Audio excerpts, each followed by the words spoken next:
सभी को नमस्कार। New Catholic mission school Jhabua से कक्षा 12वीं के छात्रों का स्वागत करता हूं। आरोह भाग 1 से आज हम आगे बढ़ते हुए आज हम एक कहानी पढ़ेंगे, नमक।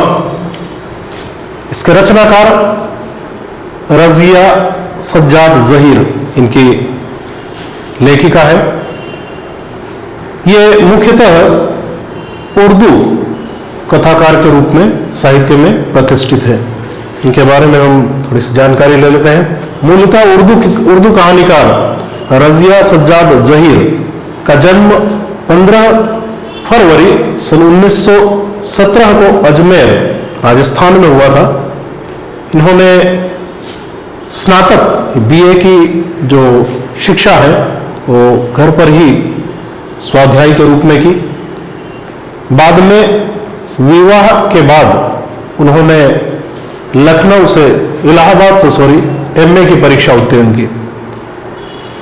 इन्होंने लखनऊ में करामत हुसैन गर्ल्स कॉलेज और सोवियत सूचना विभाग में अपनी सेवाएं दी है।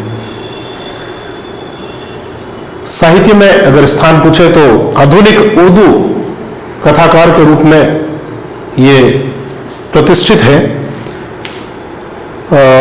इन्होंने अनेक रचनाएं की है। मुख्य रूप से ये जर्द गुलाब व अल्लाह दे बंदा दे कहानी संग्रह है इनकी।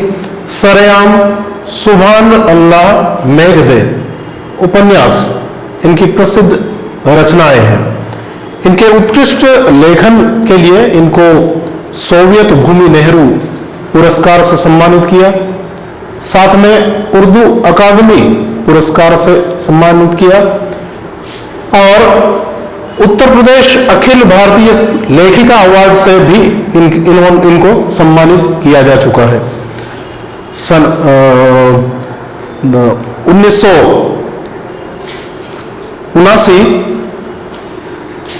18 दिसंबर सन 1979 को इनका निधन हुआ।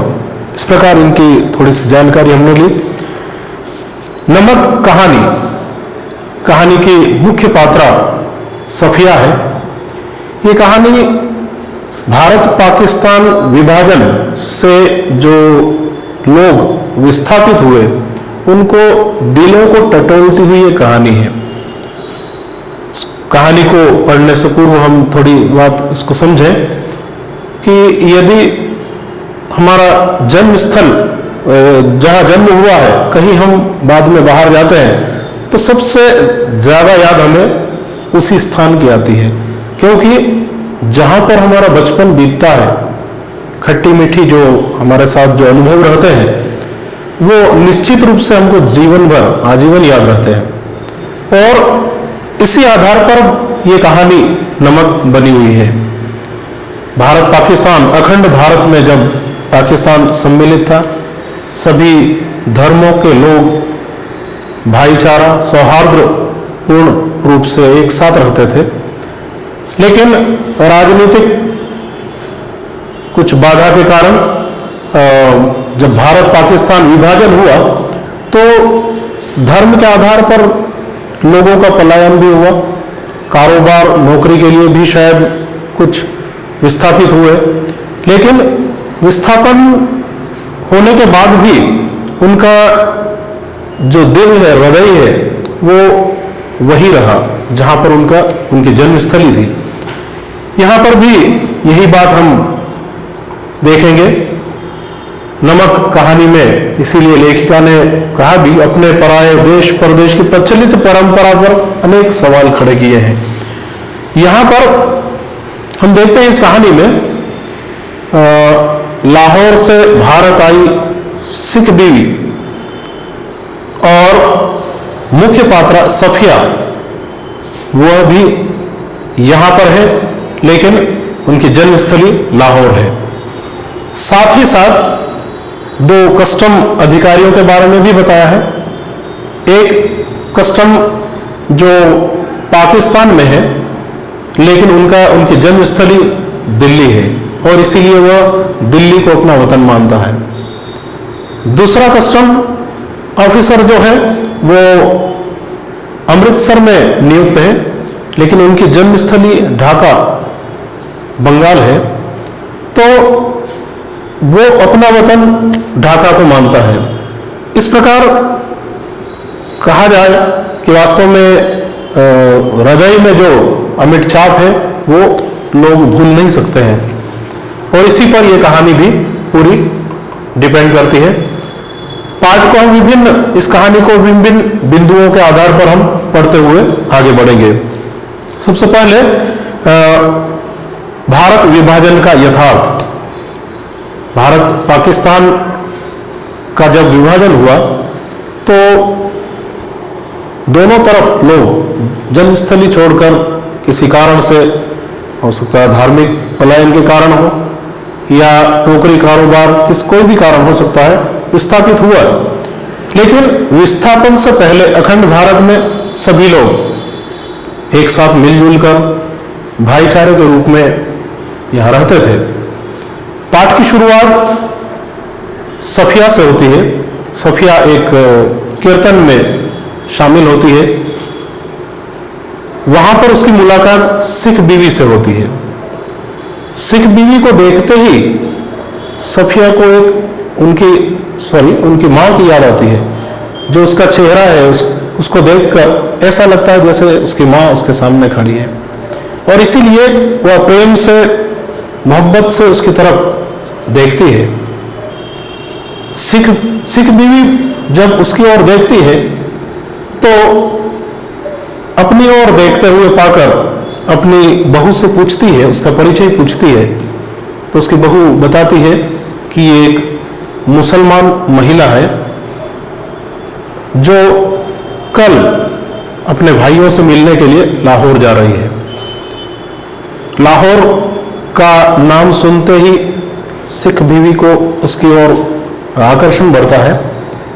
उसका कारण है सिख बीवी का जन्म लाहौर में हुआ था और विस्थापन के बाद वो दिल्ली आई है, इसीलिए वह उसकी ओर आकर्षित होती है और बातचीत के दौरान वह उसे लाहौरी नमक उपहार के रूप में लाने कहती है। सफिया को भी सिख बीवी में अपनी माँ के दर्शन होते हैं और अपनी उस माँ के लिए वह उपहार लाने के लिए प्रतिबद्ध होती है। और आगे हम देखें कि उसके बाद सफिया लाहौर जब जाती है, वहाँ पर अपने भाइयों से मिलती है, बड़े प्रसन्न होते हैं। सफिया लाहौर में पुलिस अफसर भाई से बातचीत। यहाँ देखें हम कि सफिया लाहौर में 15 दिन रहती है। उसे 15 दिन में इतनी खातिरदारी, इतना प्यार, मोहब्बत, प्रेम मिलता है कि वह 15 दिन यूं ही बीत जाते हैं। वास्तव में जहाँ हमें प्रेम मिलता है वो दिन बहुत कम हो जाते हैं, और जहाँ कष्ट होता है वो एक दिन भी पहाड़ जैसा लगता है। यहाँ पर भी प्यार, मोहब्बत अपने भाई बहनों से, अपने पुराने मित्रों से मिलती है। 15 दिन यूं ही बीत जाते हैं, लेकिन साथ ही साथ वह अपनी माँ जो सिख बीवी में उसे नजर आती है, उस सिख बीवी से की हुई वादे को भी ध्यान रखती है कि उसे कहा गया था कि वहां से लाहौरी नमक लाना। सो इसीलिए वह जब 15 दिन के बाद जब वापस आने के लिए सब अपना विभिन्न मित्रों के द्वारा, भाइयों के द्वारा दिया हुआ सामान पैक करती है, तो नमक की पुड़िया, जो शेर भर नमक वो ले जाना है, वो भी उसे संभाल कर रखती है और कैसे ले जाऊंगी ये सोचती है मन में।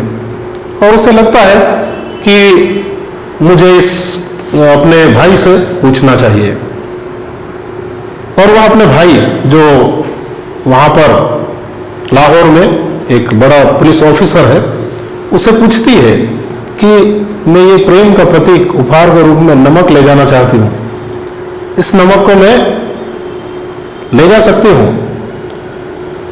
उसके भाई ने उसे साफ मना कर दिया। उसे कहता है कि नमक ले जाना यहाँ पर गैर कानूनी है, कस्टम ऑफिसर पकड़ लेंगे और जुर्माना हो सकता है, बदनामी होगी, वो अलग। इसीलिए पुलिस ऑफिसर होने के कारण वो उसे सख्त मना कर देता है। आपसी बातचीत भी होती है, बहन उसे अपने दिल उपहार की बात बताती है कि ये सामान्य चीज है, नमक जैसी वस्तु, इस और प्रेम का प्रतीक है वो, इस मोहब्बत की निशानी को ले जाना कैसे गुनाह हो सकता है। लेकिन उसका भाई उससे साफ मना करता है कि यहाँ से नमक ले जाना गैर कानूनी है, और साथ ही यह भी कहता है, थोड़ा अंतराल इनकी बातों का अगर हम देखें तो उनको यह भी कहा जाता है कि तुम्हारे यहाँ तो हमसे ज्यादा नमक है। ये थोड़े भेदभावना पूर्ण बात होती है। उससे सफिया चिढ़ जाती है, लेकिन नमक ले जाने के लिए वह संकल्पबद्ध है। इसीलिए आगे पॉइंट में हम देखते हैं, नमक को कस्टम से निकालने की योजना। वह अपने भाई के द्वारा जब उसे पता चला कि कस्टम से नमक ले जाना या पाकिस्तान से या वहां से भारत लाना गैर कानूनी है, तो इसको किस प्रकार ले जाया जाए, तो उसने ध्यान दिया कि जब वह स्टेशन पर वहां पर उतरी थी, उस समय कस्टम विभाग वाले जो फल ले जा रहे थे, उन फलों की टोकरियों को जांच नहीं कर रहे थे। बाकी सामान को सबको जांच की जाती, लेकिन फलों को जांच नहीं किया जा रहा था। तो उसने यही सोचा कि मैं भी कीनू वहां का एक फल है जो कहते हैं कि संतरा और माल्टा से पैदा हुआ है।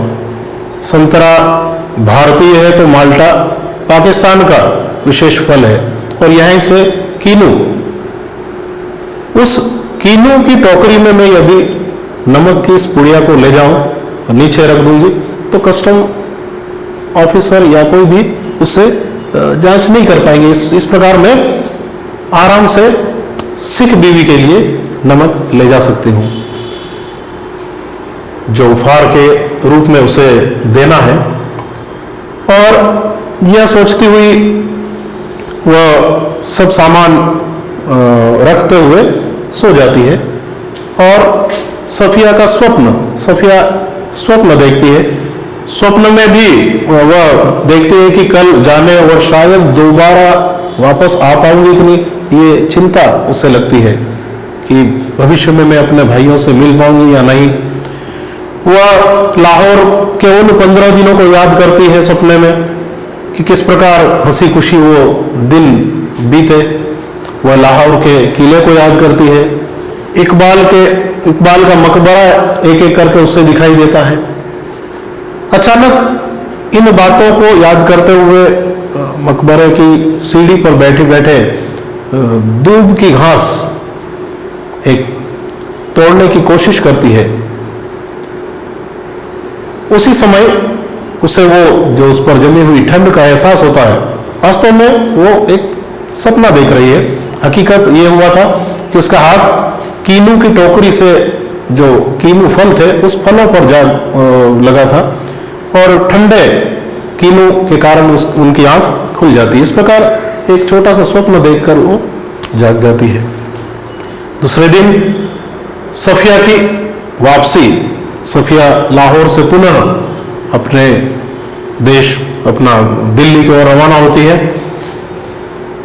उस दौरान रेलवे प्रतीक्षालय में बैठी है वो, आसपास लोग बहुत सारे हैं। वह मन में थोड़ी सी झिझक भी, घबराई हुई भी है कि पता नहीं कि कस्टम ऑफिसर अगर इसे देख लेंगे तो क्या होगा।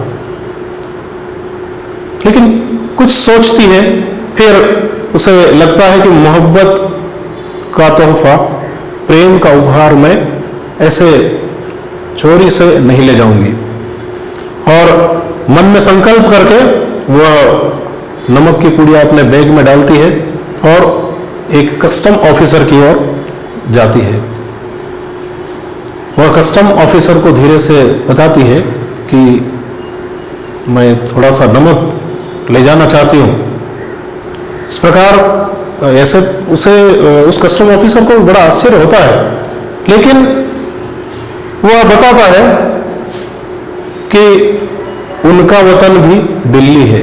कहने का मतलब उनकी जन्मस्थली भी दिल्ली है और वह दिल्ली से उतना ही प्रेम करता है, इसीलिए वह उस गुड़िया को वापस बैग में रखकर ले जाने की अनुमति दे देता है। साथ में कहता भी है कि उनका वतन दिल्ली है। यहाँ रखकर कहता है, मोहब्बत तो कस्टम से इस तरह निकल जाती है कि कानून हैरान रह जाता है। मोहब्बत तो कस्टम से इस तरह निकल जाती है कि कानून हैरान हो जाता है। वह कहता है आगे कि आप जा रही हो तो जामा मस्जिद, दिल्ली की जामा मस्जिद की सीढ़ियों को मेरा सलाम कहना और उपहार देते वक्त उस खातून को, यानी उस महिला को, सिख बीवी को ये कहना कि जिस प्रकार तुम्हारा वतन लाहौर है वैसा ही मेरा वतन दिल्ली है। आगे हम देखते हैं उस पर इस दौरान वो आगे चली जाती है। पुनः अमृतसर में कस्टम विभाग में एक बार और अमृतसर में जब उतरती है, वहां पर भी यही प्रक्रिया कस्टम विभाग द्वारा जांच की जा रही है। उसे वही बात लगती है कि इस उपहार को मैं चोरी छुपे बिल्कुल नहीं ले जा सकती हूँ, इसलिए वह धीरे से एक कस्टम ऑफिसर की ओर बढ़ जाती है। उस कस्टम ऑफिसर को भी वो यही बताती है, उस प्रेम के, उस मोहब्बत की निशानी को ले जाने के लिए कस्टम ऑफिसर भी उसे ले जाने की अनुमति दे देता है और बताता है कि मेरा वतन तो ढाका है, मैं यहाँ पर नौकरी कर रहा हूँ, मैं यहाँ अमृतसर में हूँ, लेकिन वास्तव में मेरा वतन ढाका, ईस्ट बंगाल से वह सुनील गुप्त करके उनका नाम था, सुनील दास गुप्त, एक अधिकारी जो ढाका से संबंधित था। इसीलिए वह कहता है कि मैं भी इस बात को जानता हूं कि जन्मस्थली कितनी महत्वपूर्ण है, और इसी बात को ध्यान में रखते हुए वह याद में खोता हुआ का ये उसे याद भी आती है डाब की। कहता है कि वैसे डाब ये ना कच्चा नारियल कलकत्ता में भी होता है, परंतु हमारे यहाँ के डाब की बात ही कुछ और है। वह कहता है कि हमारे पानी, हमारी जमीन की बात ही कुछ और है। वास्तव में सही बात है, हमारे अब जो जन्मस्थली है वो हमें अति प्रिय रहती है, वो शायद कोई भी नहीं भूल सकता है। इस प्रकार हम देखते हैं कि किस प्रकार एक प्रेम का प्रतीक ले जाने के लिए दोनों ओर से अनुमति मिलती है।